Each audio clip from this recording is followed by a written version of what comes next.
dal leen nag jàmm mbokk yi siifur les talibé Sonko TV mu mel ni haute cour de justice bi nga xam ne ñenn ci sénégalais ñi ngi ko doon xaar dal nañ koy installé foofee ca pencum ndawi réew ma maanaam ca assemblée nationale ni ki démb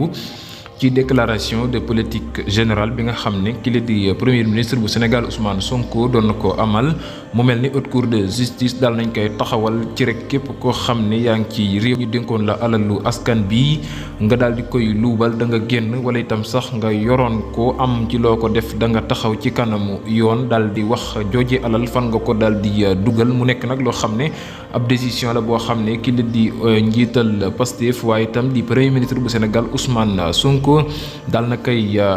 lancé mu mel ni kon jamono ji ñi nga xam ne ñoo tëdd ci alalu askan bi nañ daal di waajal seen bopp te xam ni léegi tey ñu daal di taxaw ci kanamu yoon ñu régler seen i problème alal ji nga xam ne mooy alalu Sénégal fan lañ ko daal di dugal ñoom ñi le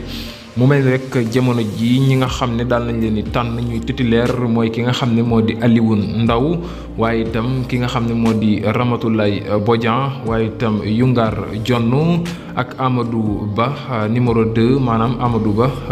moom daal nañ koy tànn waaye itam Rokhaya Ndiaye moom daal nañ koy Roqi Ndiaye daal nañ koy tànn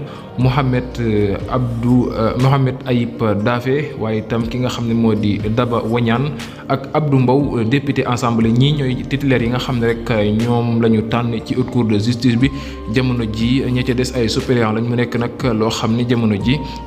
Sénégalais yu bëri ña ngi koy daal di xaar suppléants yi mën nañ cee jàpp ki nga xam ne moo di Samba Dangu ak ki nga xam ne moo di Oulimata Sidibé ak ki nga xam ne moo di El Hadji Amadou Tambédou waaye itam ak ki nga xam ne moo di Fatou Diop Cissé ak ki nga xam ne moo di